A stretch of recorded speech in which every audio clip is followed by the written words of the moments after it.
तूने भी उसे छेड़ा था, फिर भी प्यार से वो बोला था, जाता क्यों नहीं तू उसके पास, फिर भी प्यार से वो बोला था, जाता क्यों नहीं तू उसके पास।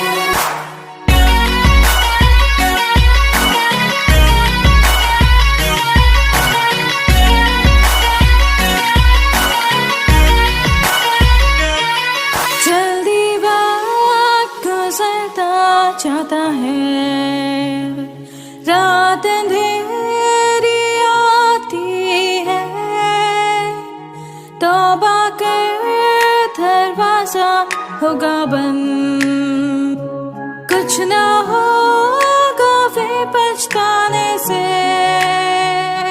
तौबा कर दरवाजा होगा बंद, कुछ ना होगा वे पछताने से।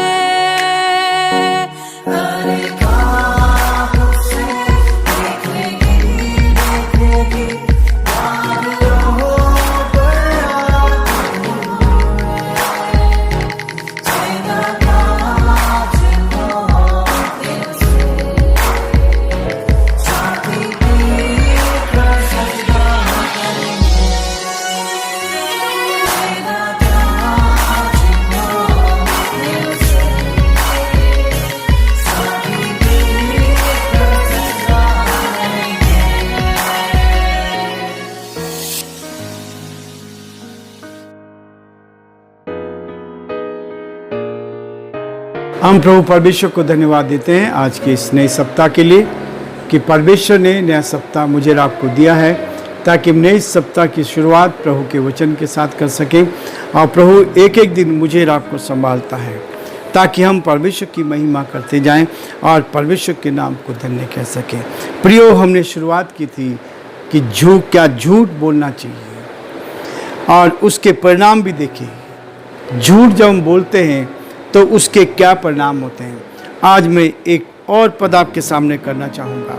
लय व्यवस्था उसका 19 अध्याय और उसके 11 पद में लिखा, तू चोरी ना करना, तू झूठ ना बोलना, तू चोरी ना करना। आज फिर उस सवाल को मैं आपके सामने रखूँ, क्या चोरी करनी चाहिए, क्या झूठ बोलना चाहिए? परमेश्वर इन सवालों को मेरे आपके सामने रखना चाहता है। बहुत साधारण सी बात है, बहुत साधारण बात है, बहुत हल्का लेते हैं हम लोग इसको। क्या चोरी करनी चाहिए? लय व्यवस्था उसका 19 अध्याय 11 पद में रखा है, तो चोरी ना करना। बहुत से लोग चोरी करते हैं, बहुत से लोग चोरी करते हैं, लेकिन वचन में लिखा है कि तू चोरी ना करना। और बहुत से भाई बहन हैं जो चोरी नहीं करते हैं। बहुत से लोग ऐसे चोरी नहीं करते हैं, बहुत से लोग ऐसे हैं जो चोरी करते हैं, बहुत से ऐसे जो झूठ नहीं बोलते हैं, और बहुत से ऐसे हैं जो झूठ नहीं बोलते हैं और कुछ झूठ बोलते हैं। ये दोनों चीज़ें हमारे सामने हैं। इसलिए वो कहता है कि चोरी नहीं करते, पर कुछ लोग जो चोरी करते हैं वे झूठ ना बोलना, सब लोग झूठ का सहारा लेकर आगे बढ़ना चाहते हैं, झूठ का सहारा लेकर आगे बढ़ना चाहते हैं। परंतु प्रियो, परमेश्वर का वचन कहता नहीं तो बढ़ सकते हैं, यदि झूठ का सहारा नहीं लिया तो नहीं बढ़ सकते। लेकिन वह कहता है परमेश्वर झूठ से घृणा करता है, परमेश्वर झूठ से घृणा करता है, लेकिन चोरी से भी घृणा करता है। परमेश्वर चाहता है कि हम चोरी ना करें और चोरी से बचे रहें, झूठ ना बोले। और उसके साथ और हमने देखा था कि झूठ जो है हमारी गलतियों को छुपाने के लिए होता है, हमारे गुनाहों को छुपाने के लिए हम झूठ बोलते हैं। लेकिन चोरी का मतलब जो है, चोरी जो है, प्रार्थना में परमेश्वर कहता है कि चोरी ना करना। चोरी इसलिए की जाती जिस चीज के लिए मैंने नहीं कमाया उसको मैंने चोरी से ले लिया है, चोरी से ले लिया।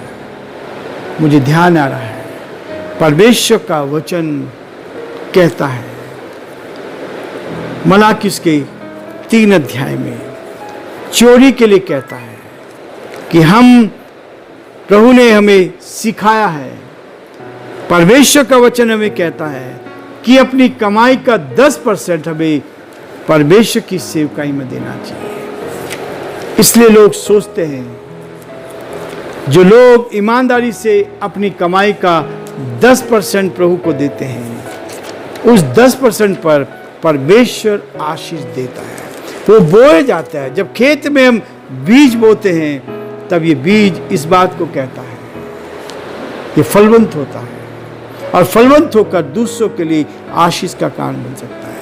इसलिए प्रियो, परमेश्वर का वचन कहता है कि सारे दशवांश भंडार में ले आओ। मलाकी उसका 3 अध्याय 10 पद में कहता है, और मेरे भवन में भोजन वस्तु रहे। सेनाओं का यहोवा यह कहता है कि ऐसा करके मुझे परखो कि मैं आकाश के झरोखे तुम्हारे लिए खोलकर तुम्हारे ऊपर अपरंपार आशीष की वर्षा करता हूं कि नहीं। जो इसमें से नहीं देते वो चोरी करते हैं। परमेश्वर के वचन में से 10% ना देकर हम चोरी करते हैं। बहुत सारे लोग देते हैं, ईमानदारी से देते हैं, ईमानदारी से देते हैं। इसलिए परमेश्वर कहता है, कई परिवार ऐसे हैं जो बराबर कलीसिया में 10% लेकर आते हैं। विश्वजीत अपनी कमाई का 10% देता है। हमारी बहन, हमारी बेटी आशा अपनी कमाई का 10% देती है। परमेश्वर का धन्यवाद। बहुत सारे लोग हैं जिन्होंने सीखा है कि बोना है, और जिसको बोएंगे, जो बोता है वही काटेगा। इसलिए परमेश्वर का वचन बोने के लिए बहुत प्रोत्साहित करता है, ताकि हम बोने लगे और बहुतों के लिए आशीष का कारण बनते जाएं। ताकि परमेश्वर चाहता है कि हम आगे बढ़कर परमेश्वर की महिमा करते चले जाएं। इफिसियोस का 3 अध्याय जिसका अध्ययन हम कर रहे हैं, वो कहता है, हमने इस बात को देखा था कि परमेश्वर हमारे साथ रहता। 6 पद देखा था, अर्थात यह कि मसीह यीशु में सुसमाचार के द्वारा अन्य जाति लोग मिरास में साझी और एक ही देह के और प्रतिज्ञा के भागी हैं। लेकिन प्रियो, आज मैं 7 और 8 पद को आपके सामने पढ़ना चाहता हूँ। मैं परमेश्वर के अनुग्रह के उस दान के अनुसार जो उसकी सामर्थ के प्रभाव के अनुसार मुझे दिया गया है, उस समाचार का सेवक बना। 8 पद, मुझ पर जो सब पवित्र लोगों में से छोटे से भी छोटा हूँ, यह अनुग्रह हुआ कि मैं अन्य जातियों को मसीह के अगम्य धन का सुसमाचार सुनाऊं। परमेश्वर अपने इस वचन के पढ़े जाने पर आशीष दे। प्रार्थना करेंगे। जीते और सच्चे विश्वास के योग्य परमेश्वर, हमारा हृदय आपके प्रति धन्यवाद से भरा है। प्रभु, आपने प्रभु एक बार फिर से हमें सुंदर मौका दिया है कि नए सप्ताह में प्रवेश कर आपके नाम को ऊंचा उठा सके, आपकी महिमा कर सके, जो आपकी योजना उसको पूरा कर सके और आपके नाम को धन्य कह सके। हे दयालु, हे सामर्थी, हे विश्वास के योग्य परमेश्वर, हम आपकी तारीफ करते हैं, प्रशंसा करते हैं कि आपने हमें संभाला, आपने हमारी रक्षा की, आपने हमारी मदद की, आपका दया का हाथ हमारे साथ रहा, इसके लिए धन्यवाद देते हैं। बड़े आदर के साथ, दीनता के साथ, नम्रता के साथ पिता परमेश्वर, हम सभी को आपके हाथ में सौंपते हैं। हमारे सारे श्रोताओं को, सारे भाई बहनों को जो हमारे साथ इस YouTube चैनल पर जुड़े हैं, यीशु के नाम से प्रार्थना करते हैं, हर एक को उत्तम आशीष दे, हर एक के जीवन पर आपकी आशीष बनी रहे, बीमारी से, परेशानी से, कठिनाई से, दुख और मुसीबत से बचाएं, ताकि वो आपके नाम में आगे बढ़कर आपकी महिमा करें। हमारे देश भारत के लिए प्रार्थना करते हैं, इस भारत पर आपकी आशीष चाहते हैं। हर प्रभु जी समस्याएं दूर की जाए, भाईचारा लेकर आए, ताकि परमेश्वर शांति, अमन, चैन हमारे देश में बना रहे। हमारे देश के प्रधानमंत्री के लिए, राष्ट्रपति के लिए प्रार्थना करते हैं, आप उनको भी अच्छी बुद्धि दे, ताकि देश का संचालन आपकी महिमा के लिए कर सके। हम प्रार्थना और विनती करते हैं पिता परमेश्वर, हमारे प्रदेश के मुख्यमंत्री के लिए आपका हाथ उन पर बना रहे, आपकी करुणा उन पर बनी रहे, आपकी सुरक्षा उन पर बनी रहे। हम ये चाहते हैं आपका हाथ उनके साथ बना रहे। बड़े आदर के साथ एक बार फिर से हमारे सारे भाई बहनों को आपके हाथ में सौंपते हुए इस विनती को अपने प्रभु, अपने धार करता यीशु मसीह के नाम से मांगते हैं, आमीन।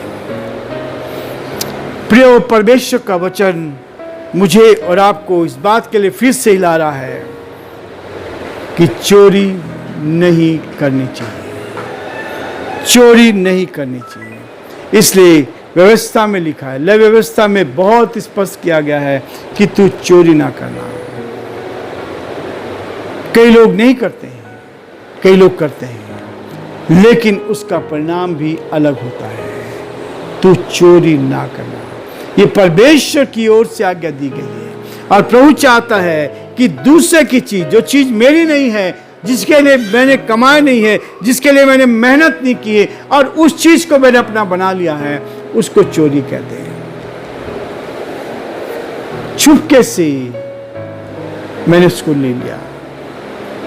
लेकिन प्रिय वचन कहता है, और एक चीज जो मैं बार बार सीखता हूं, यदि कहीं रास्ते में हमें किसी का गिरा हुआ पैसा भी है, वो भी नहीं उठाना चाहिए, क्योंकि उसमें हमने मेहनत नहीं की है।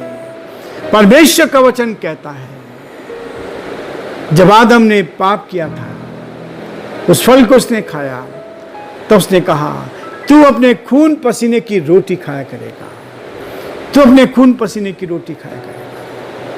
और जिसमें आपने मेहनत की है वो आपके लिए कारगर सिद्ध होगी। जो मेहनत आपकी ने की है वो आपकी कमाई के लिए आशीष का कारण बनेगा, आपको बरकत मिलेगी। और इस बरकत के लिए संडे का दिन परमेश्वर ने ठहराया है, ताकि हमारी आत्मा शुद्ध हो, पवित्र हो और शुद्धता का जीवन जिए। हम अपनी आत्मा को शुद्ध कर पाए। संडे का दिन परमेश्वर ने इसलिए बनाया है ताकि हम अपनी आत्मा को धो लें। ये वचन जो है परमेश्वर का वचन, ये हमें शुद्ध करता है, पवित्र करता है। इसलिए हर रोज 2 पद मैं आपके सामने रखता हूं, और उसमें से भी महत्वपूर्ण एक पद रहता है, ताकि हम चोरी ना करें, हम झूठ ना बोलें, हम बेईमानी ना करें। ऐसे शब्द भी हमारे इस वचन में है, ताकि हम परमेश्वर की महिमा करें और जो परमेश्वर की योजना उसको पूरा कर सके। इसलिए परमेश्वर चाहता है कि हम चोरी ना करें। और चोरी का मतलब जिस चीज़ को मैंने नहीं कमाया उसको चोरी से लेना, छुपा के लेना, ये चोरी कहलाते हैं। और उससे हमें धड़कनें बढ़ जाती है। परमेश्वर चाहता है इस बुराई से हम अलग रहें और अपने जीवन को परमेश्वर की निकटता में व्यतीत करें। मैं परमेश्वर के अनुग्रह के उस दान के अनुसार, जो उसकी सामर्थ्य के प्रभाव के अनुसार मुझे दिया गया है, यह सुसमाचार का सेवक बना। ये जिम्मेवारी जो मिली है ये उस परमेश्वर की ओर से मिली, किसी मनुष्य ने नहीं दी, परंतु ये परमेश्वर ने दी। इसलिए ईमानदार बनकर हम परमेश्वर की सेवा के लिए आगे बढ़ते जाएं। प्रियो, आज हम ये रुकना चाहेंगे, कल फिर से आगे बढ़ेंगे ताकि परमेश्वर के वचन को लेकर हम आगे बढ़ते जाएं। प्रभु आप सबको बहुत आशीष दे, आपके परिवार पर आशीष बनी रहे, आप आगे बढ़कर बहुतों के लिए आशीष का कारण बनते जाएं। प्रभु आप सबको आशीष दे।